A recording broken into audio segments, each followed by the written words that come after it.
Lorsque tu demandes à un jeune Togolais cite les fêtes traditionnelles de ton pays, tu retrouves Evala. En fait, c'est un rituel d'initiation, le passage de l'adolescence à l'âge adulte.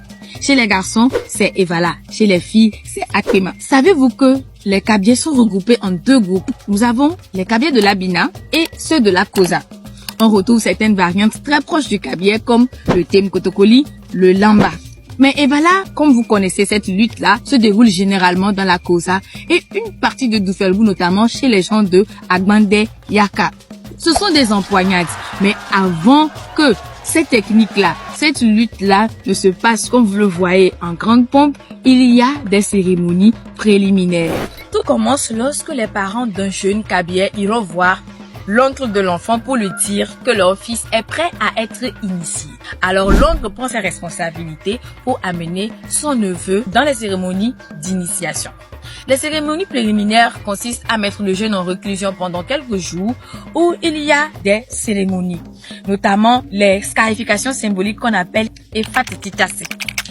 Ensuite, il aura un collier de fer. Et pendant ces cérémonies-là, il y aura encore d'autres cérémonies mystiques où le jeune homme va être amené à consommer de la viande du chien.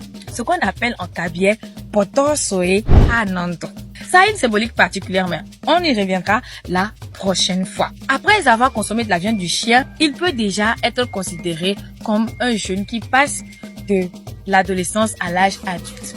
Maintenant, pour tester sa force, sa vigueur, il est amené à faire des empoignades, appliquer des techniques stratégiques pour pouvoir se défendre, voir comment il arrive à chasser. C'est là que commencent les empoignades avec ses partenaires d'âge qui sont aussi des initiés, qu'on va appeler des Evala. Alors, ça sera des luttes. Ces luttes-là vont l'amener à mieux chasser, à défendre son territoire et à marquer sa suprématie en tant qu'homme Kabyais et fier de l'être. Les empoignades commencent déjà dans le quartier, ensuite dans les villages et après dans les cantons. Il y aura des groupes de jeunes qui vont s'affronter. 2 camps, 2 villages. C'est généralement un sport très intéressant mais aussi mystique. Depuis la nuit des temps, les Kabyais ont toujours lutté.